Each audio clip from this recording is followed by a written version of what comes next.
अच्छा बाबू, ये हमरे गुलाब भैया के देख रेख में आज अभिषेक विवेल ऑफिशियल के माध्यम से एक लोकगीत भेज रहा हूँ, जो लोकगीत का शीर्षक है गरीबी।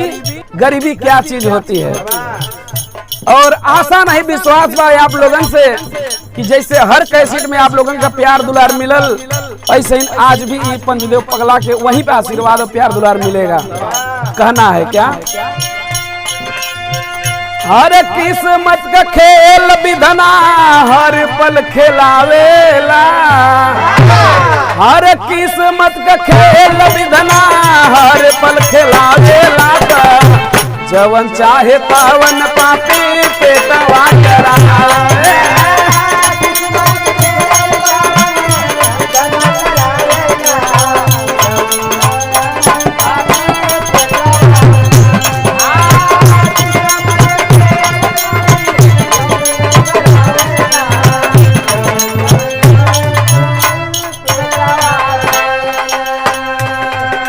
किस्मत होती है बाबू ऊपर वाले के हाथ में होती है। समय से पहले भाग से ज्यादा न किसी को मिला है न मिल पाएगा। किस्मत के खेल विधना समत खिलावेला,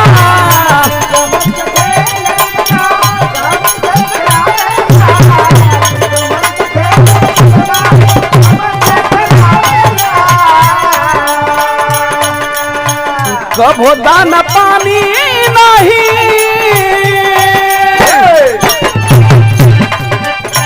कभो दाना पानी नहीं भूखे सुतावेला,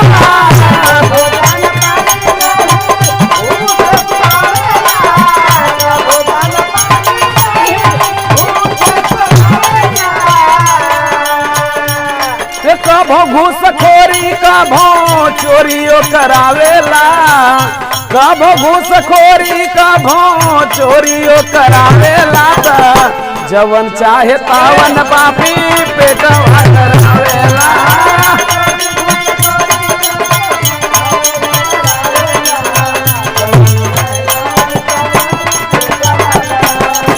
क्या बात है।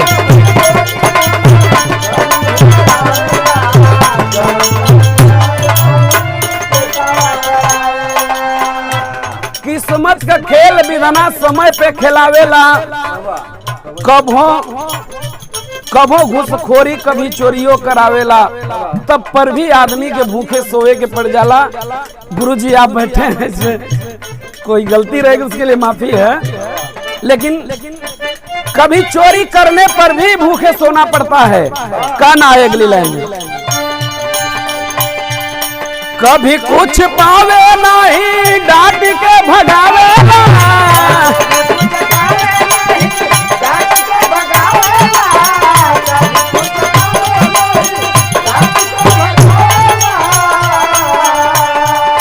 केहू गरी आवे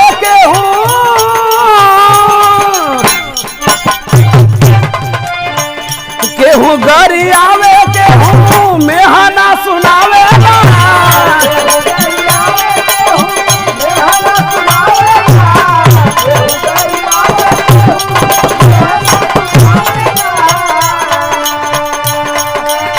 गली गली घरे घरे भिखिया मंगावेला, गली गली घरे घरे भिखिया मंगावेला, जवन चाहे पावन पापी पेटवा।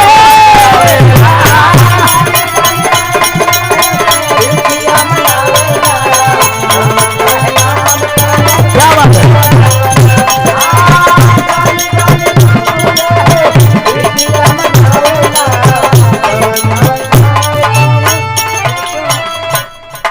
यही मानव कभी राजा कभी जोगी कभी फकीर हुआ करते हैं। जब भिखारी कोई गरीबी में झेलता है तो गली गली घर घर भीख मांगता है, कहीं कुछ पाता है, कभी क्यों मेहना सुनाते हैं, अरे यार इतनी अच्छी शरीर लेके भीख मांग रहे हो। बार समय अगली लाइन में,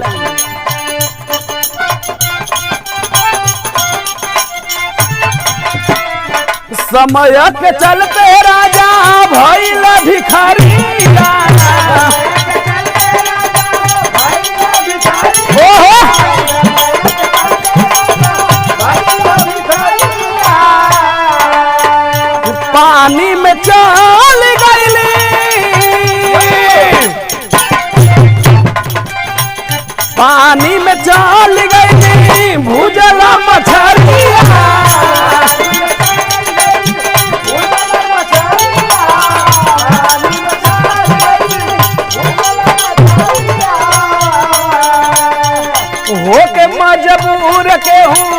जोगवा रमावले हो के मजबूर के हूँ जोगवा रमावले जवन चाहे तावन पापी पेटवा करावेला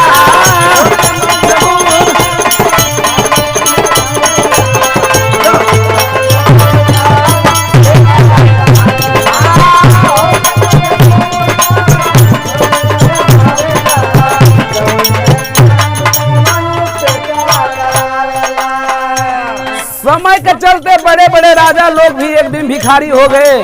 प्रमाण मिलता है कि विक्रमादित्य मछली भूज के और रख दिए कि नहा कर स्नान करके आऊंगा तो खाऊंगा, वो भूजी मछली भी चली गई। बारह समय ऐसी ऐसी समय आई है।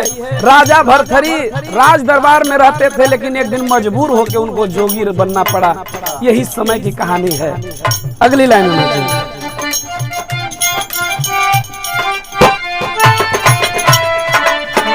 गुरु मोहाल भैले समत सपनावा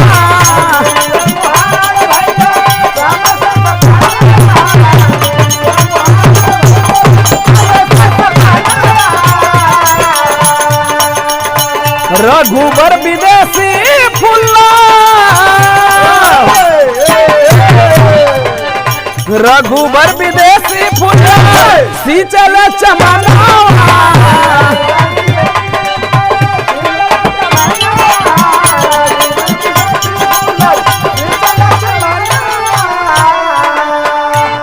अरे समय के चलते पंच देव गावे गीतियात अरे समय के चलते पंच देव गावे गीतियात जवन चाहे तावन पापी पेटवा करावेला